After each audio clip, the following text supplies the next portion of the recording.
A Dialogue of Comfort against Tribulation, by St. Thomas More, Book 3, Chapter 19.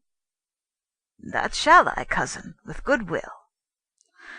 And first, if we could consider what thing imprisonment is of its own nature, methinketh we should not have so great horror of it. For of itself it is, perdie, but a restraint of liberty, which hindereth a man from going whither he would.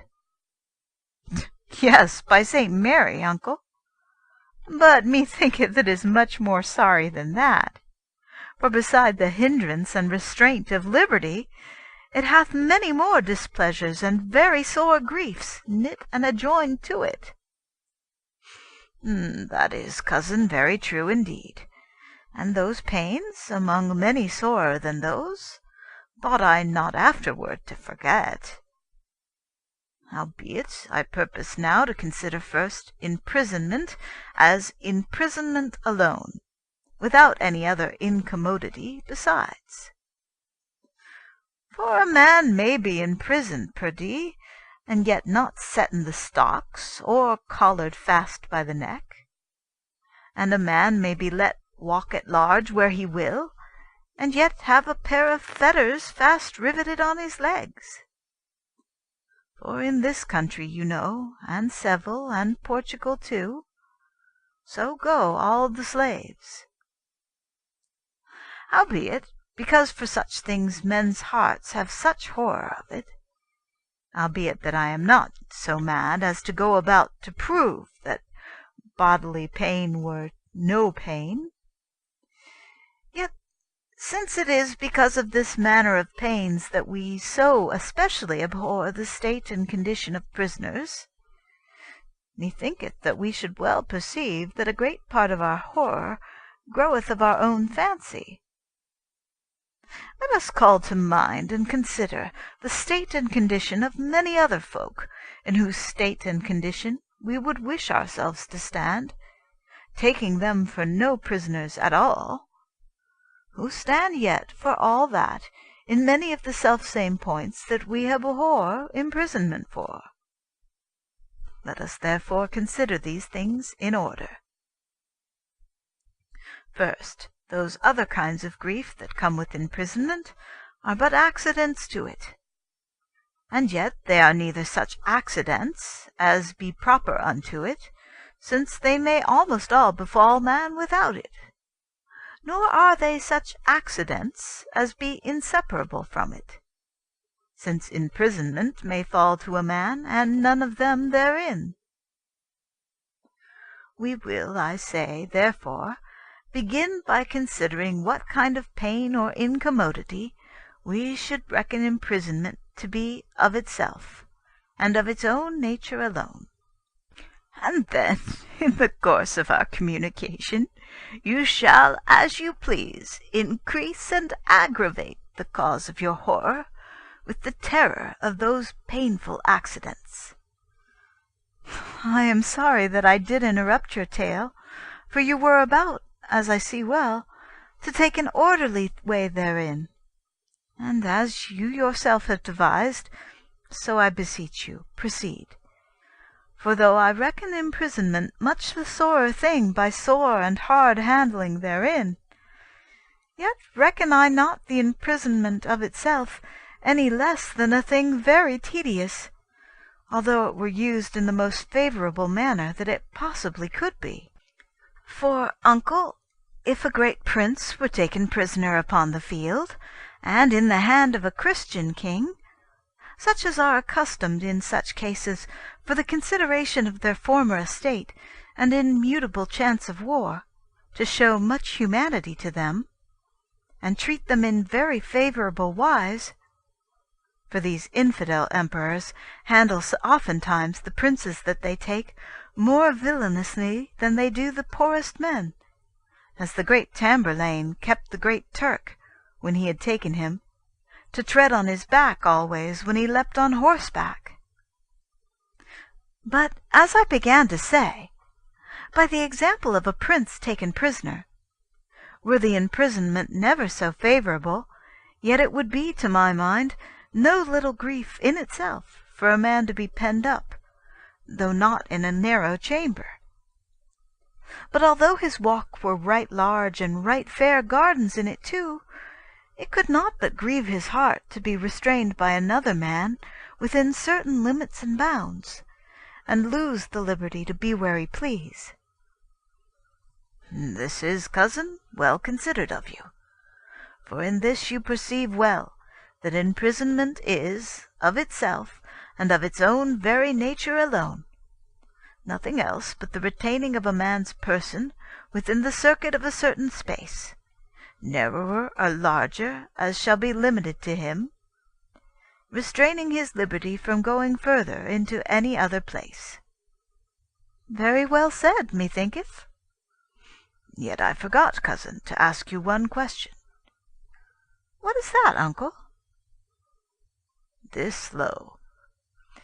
If there be two men kept in two several chambers of one great castle, of which two chambers the one is much larger than the other, are they prisoners both, or only the one who has the less room to walk in? What question is it, uncle, but that they are both prisoners, as I said myself before, although the one lay fast locked in the stocks, and the other had all the whole castle to walk in? Methinketh verily, cousin, that you say the truth. And then, if imprisonment be such a thing as you yourself here agree it is, that is, but a lack of liberty to go whither we please, now would I fain know of you what one man you know who is at this day out of prison. What one man, uncle? Marry, I know almost none other, for surely I am acquainted with no prisoner that I remember. Then I see well that you visit poor prisoners seldom. No, by my troth, uncle, I cry God mercy.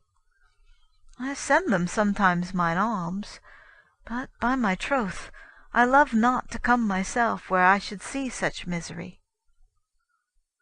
In good faith, cousin Vincent, though I say it before you, you have many good qualities, but surely, though I say that before you too, that is not one of them. If you would amend it, then should you have yet the more good qualities by one, and peradventure the more by 3 or 4. For I assure you, it is hard to tell how much good it doth to a man's soul, the personal visiting of poor prisoners. But now, since you can name me none of them that are in prison, I pray you name me some one of all those whom you are, you say, better acquainted with. Men, I mean, who are out of prison. For I know, methinketh, as few of them as you know of the others. That would, uncle, be a strange case, for every man is out of prison who may go where he will, though he be the poorest beggar in the town. And in good faith, uncle, because you reckon imprisonment so small a matter of itself, meseemeth the poor beggar who is at his liberty, and may walk where he will, is in better case than is a king kept in prison, who cannot go but where men give him leave. Well, cousin, whether every way-walking beggar be, by this reason, out of prison or no, we shall consider further when you will. But in the meantime I can by this reason see no prince who seemeth to be out of prison. For if the lack of liberty to go where a man will be imprisonment, as you yourself say it is, then is the great Turk, by whom we fear to be put in prison already himself, for he may not go where he will. For if he could, he would go into Portugal, Italy, Spain, France, Germany, and England, and as far in the other direction too, both into Prester John's land and into the Grand Coms too. Now, the beggar that you speak of, if he be, as you say he is, by reason of his liberty to go where he will, in much better case than a king kept in prison, because he cannot go but where men give him leave, then is that beggar in a better case, not only than a prince in prison, but also than many a prince out of prison too. For I am sure that there is many a beggar who may without hindrance walk further upon other man's ground than many a prince at his best liberty may walk upon his own. And as for walking out abroad upon other men's, that prince might be withstood and held fast, where that beggar with his bag and staff might be suffered to go forth and keep on his way. But forasmuch, cousin, as neither the beggar nor the prince is at free liberty to walk where they will, but neither of them would be suffered to walk in some places without men withstanding them and saying them nay, therefore, if imprisonment be, as you grant it is, a lack of liberty to go where we please, I cannot see but the beggar and the prince, whom you reckon both at liberty, are by your own reason restrained in prison both. Yea, but, uncle, both the one and the other have way enough to walk, the one in his own ground, and the other in other men's, or in the common highway, where they may both walk till they be weary of walking, ere any man say them nay. So may, cousin, that king who had, as you yourself put the case, all the whole castle to walk in. And yet you deny not that he is prisoner for all that, though not so straitly kept, yet as verily prisoner, as he that lieth in the stocks. But they may go at least to every place that they need, or that is commodious for them, and therefore they do not wish to go anywhere but where they may, and therefore they are at liberty to go where they will. I need not, cousin, to spend the time about impugning every part of this answer. Let pass by that, though a prisoner were brought with his keeper into every place where need required, yet since he might not, when he wished, go where he wished for his pleasure alone, he would be, as you know well, a prisoner still. And let pass over also that it would be needful for this beggar and commodious for this king to go into divers places where neither of them may come. And let pass also that neither of them is lightly so temperately determined by what they both fain would so do indeed, if this reason of yours put them out of prison, and set them at liberty, and made them free, as I will well grant it doth, if they so do indeed. That is, if they have no will to go anywhere but where they may go indeed. Then let us look on our other prisoners enclosed within a castle, and we shall find that the straitest kept of them both, if he get the wisdom and grace to quiet his mind, and hold himself content with that place, and not long, as a woman with child longeth for her desires, to be gadding out anywhere else, is by the same reason of yours, while his will is not longing for to be anywhere else, he is, as I say, at his free liberty to be where he will. And so he is out of prison too.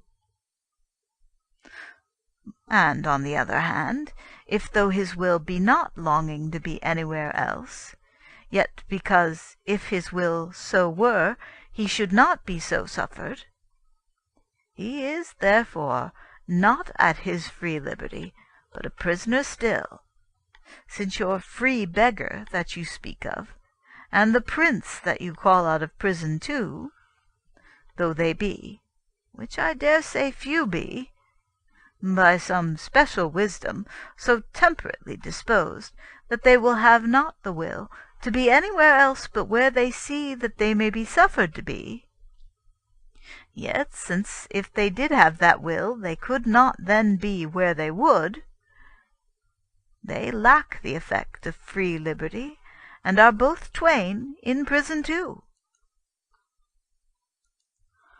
Well, uncle, if every man universally is by this reason in prison already, after the proper nature of imprisonment, yet to be imprisoned in this special manner, which alone is commonly called imprisonment, is a thing of great horror and fear, both for the straitness of the keeping, and for the hard handling that many men have therein. Of all the griefs that you speak of, we feel nothing at all. And therefore every man abhorreth the one, and would be loath to come into it. And no man abhorreth the other, for they feel no harm, and find no fault therein. Therefore, uncle, in good faith, though I cannot find fitting answers with which to avoid your arguments, yet, to be plain with you, and tell you the very truth, my mind findeth not itself satisfied on this point.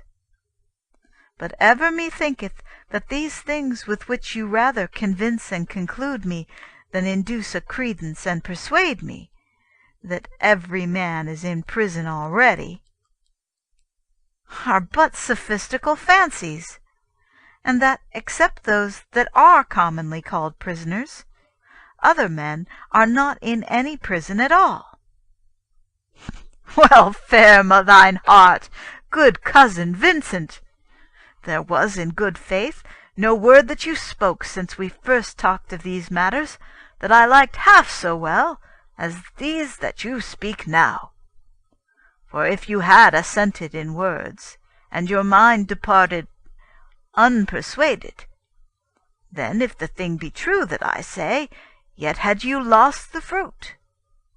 And if it be, peradventure, false, and I myself deceived therein, then, since I should have supposed that you liked it too, you would have confirmed me in my folly.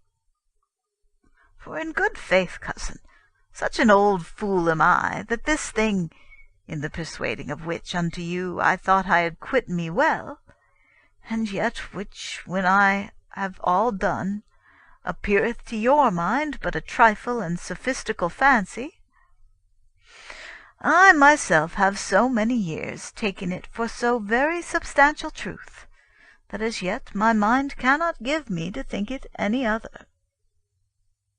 But I would not play the part of that French priest who had so long used to say Dominus with the second syllable long, that at least he thought it must needs be so, and was ashamed to say it short.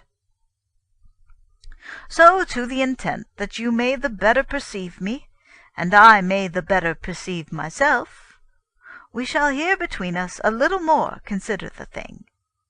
So spit well on your hands boldly, and take good hold, and give it not over against your own mind, for then we would be never the nearer. Nay, by my troth, uncle, that intend I not to do, nor have I done it yet since we first began. And that may you well perceive by some things, which, without any great cause, save for the further satisfaction of my own mind, I repeated and debated again. That guise, cousin, you must hold on boldly still, for I purpose to give up my part in this matter, unless I make you yourself perceive both that every man universally is a very prisoner in very prison, plainly, without any sophistry at all, and also that there is no prince living upon earth who is not, in a worse case, prisoner by this general imprisonment that I speak of, than is many a simple ignorant wretch by that special imprisonment that you speak of. And beside this, that in this general imprisonment that I speak of, men are, for the time that they are in it, so sore handled, and so hardly, and in such painful wise, that men's hearts have with reason great cause to abhor this hard handling that is in this imprisonment, as sorely as they do the other that is in that. By my troth, uncle, these things would I fain see well proved. End of Part 1 of Chapter 19.